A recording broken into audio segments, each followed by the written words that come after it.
Hello. Squawk and I have got another book to read you, haven't we? We have. We have. Have we? Where's the book? Did you have you had the book? What have you done with it? Where is it? Where's it gone? Right, okay. Oh, you've got it. Good, good, good. What's this book then? It's The Story of Rumpelstiltskin by Jonathan Langley. We're going to enjoy reading this book, are we? We are, definitely. Good. Let's begin then. The Story of Rumpelstiltskin.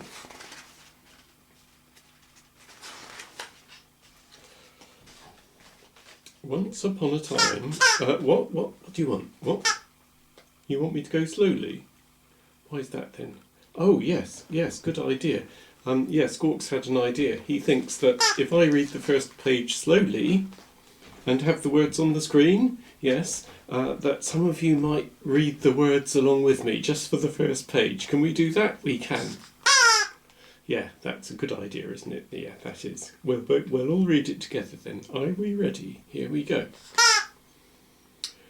Once upon a time, long, long ago, when mountains were more pointed and there was a king in every castle, there lived a miller who was forever telling tall stories. The miller had a daughter called Ruby, who was very clever, and he was always boasting about the things she could do.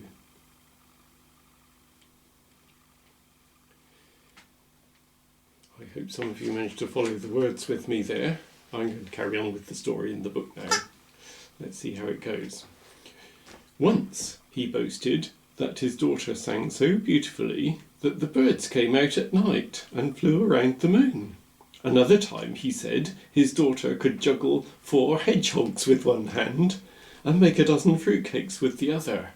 Juggling hedgehogs? That doesn't sound like a good idea to me. It's not, is it? No, prickly. These stories were so silly that his neighbours just laughed when they heard them. But one day the king was in town and he heard one of the miller's stories. My daughter is so clever that she can spin straw into gold, the miller said. This can only lead to trouble. The king loved gold, and when he heard the miller's boast, he ordered Ruby to be brought to his castle and led her to a small room where there was a spinning wheel and straw piled up to the ceiling. Spin this straw into gold by morning, or you will be fed to the royal crocodiles, the king said, and locked her in. What's that? You didn't know this was going to be a scary story? Oh, yes, I'm afraid it is. It's a very scary story. Poor Ruby was both cross and frightened. What has my stupid father done now? I can't spin straw into gold, she said. She looked at the straw and thought about the royal crocodiles and began to cry. Suddenly, a funny little man appeared and skipped around the room. Well now, what's all this? Why are you crying? He said. I must spin this straw into gold, and I don't know how, answered Ruby. The little man smiled and said, What will you give me if I spin the straw into gold for you? I will give you my necklace, said Ruby. Very well, said the little man, and held out his hand. Ruby gave him the necklace, and he put it in his pocket. Then he sat down at the spinning wheel and started to spin. He really was spinning straw into gold. Yes, he was, he definitely was. Yeah, amazing, isn't it? Let's carry on. All through the night, the little man worked at the spinning wheel, and by morning all the straw was gone, and in its place was a heap of glistening gold thread. Ruby stared at the gold in amazement. Oh, thank you, she said to the little man, but he'd disappeared. Yep, he can disappear too, it's amazing. When the king came and unlocked the door, he gasped at the sight of all the gold. He thought Ruby was indeed very clever, but he was a very greedy king. That night he took Ruby to a bigger room with a spinning wheel and straw piled up to the ceiling.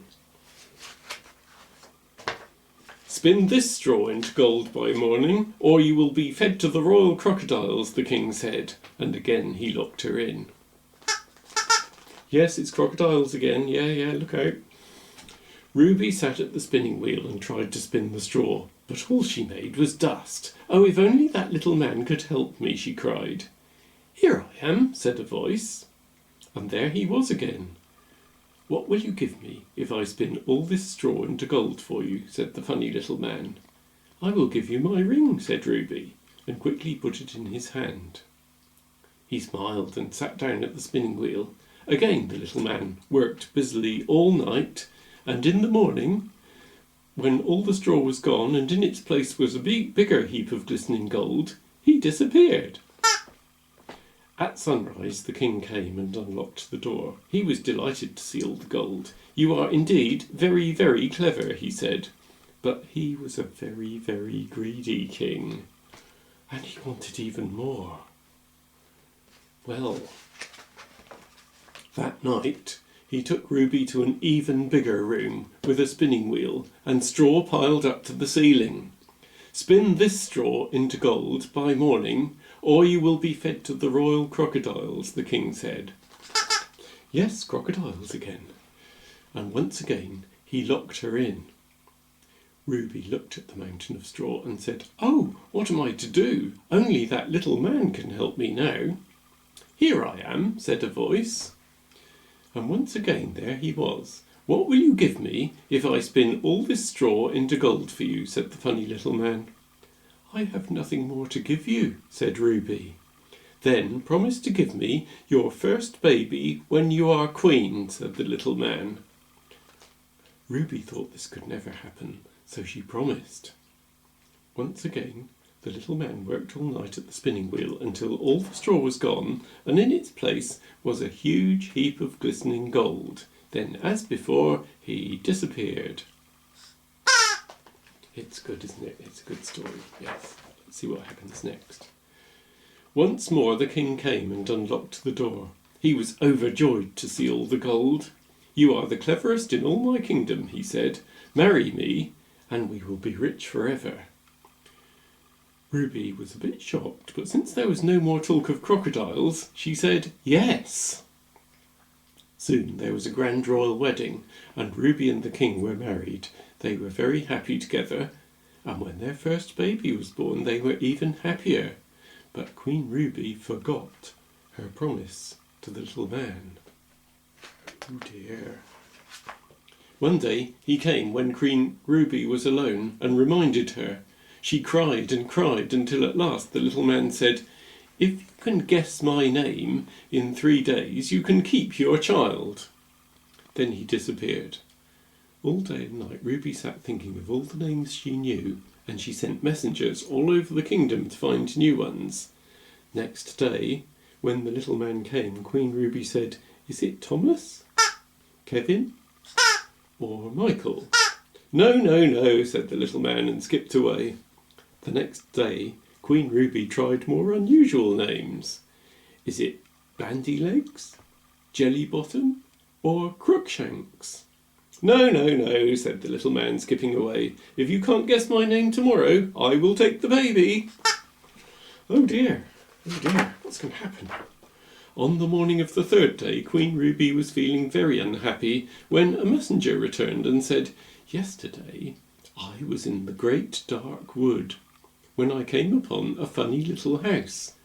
In front of the house was a fire, and a strange little man was dancing around the fire, singing, 'Hocus pocus, dance and sing, first a necklace, then a ring. Riddles and magic are my game, Rumpelstiltskin is my name.'" Well, that's a funny name, isn't it? Queen Ruby jumped for joy. Thank you," she said to the messenger, and gave her a bag of gold. Where did she get the gold, I wonder? Yeah. When the funny little man appeared, Queen Ruby pretended not to know and said, "Is your name Jack? Or is it Percy? Or is it Rumpelstiltskin?" "Ah! Someone told you!" shouted the little man. He jumped about in a rage and stamped his foot so hard it went through the floor, where it stuck fast. Red in the face, he pulled and pulled at his leg, and then, with a cry of anger, he disappeared in a puff of smoke. Yay! I do like a story with a happy ending, don't you? Yeah. Ruby lived happily ever after. She was a good queen and well loved by the people. And after the birth of her second child, it was decreed that she and her children should rule the country, leaving the king to count his treasure. The king had a long life, but one day, whilst he was carrying a heavy sack of gold, he accidentally fell into the royal crocodile pool and was never seen again. Well, how about that? What do you think of that? You like a story with a happy ending? You do? Good. Was that a happy ending? It was? Oh yeah, it was. The crocodiles got something to eat at last. Yes, yes. Right, well, Squawk and I hope you've enjoyed that story. And if it's bedtime, we hope that you'll sleep well all night and stay in your own bed.